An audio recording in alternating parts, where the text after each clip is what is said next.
बदलिला पागर मिजाज आउ हेबनी शीत एणिकी टाई टाई खरा ही खरा बढ़िब दिन और रातिर तापमात्रा एने सूचना देइछि पाणीपाग विभाग। आगामी 4 रु 5 दिन जाए तापमात्रा अधिक रहिब। आंचलिक पाणीपाग विभाग कहिछि कि आगामी 4 रु 5 दिन जाए दिन एवं राति तापमात्रा अधिक रहिब। चलित सप्ताह रे शीत बेसी अनुभूत हेब नाही। गत 24 घंटा रे सर्वनिम्न तापमात्रा 10 डिग्री राउरकेला रे थिला। सेहीपरि हिल स्टेशन अंचल अनुसार दारिंगीबाड़ी रे सर्वनिम्न 9.2 डिग्री तापमात्रा रेकर्ड करा जाइछि।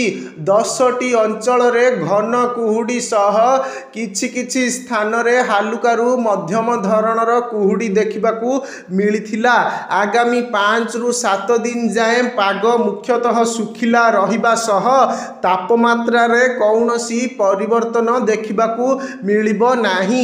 आभ्यंतरीण ओडिशा रे तापमात्रा रे वृद्धि देखिबाकू मिलिथिबा बेले उपकूल ओडिशा रे तापमात्रा रे कौनसी परिवर्तन देखिबाकू मिली नाही।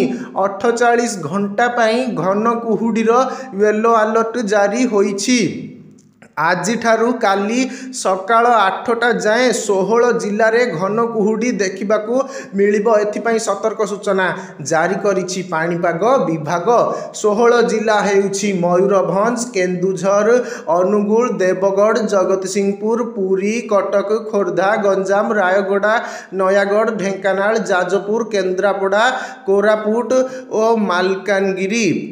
30 तारीख पई मयूरभंज, केन्दुझर, अनुगुल, केन्द्रापड़ा, जगतसिंहपुर, पुरी, खोर्धा, कटक, नयागढ़, गंजाम, गजपति जिल्ला रे घन कुहुडी पाई अलर्ट जारी करा जाइछि। 31 तारीख रे हालुकारु मध्यम धरणर कुहुडी उपकूल ओडिशा रे देखिबाकू मिलिबो। ए नै सूचना दैछंती आंचलिक पाणीपाग विभाग निर्देशिका मनोरमा महांती।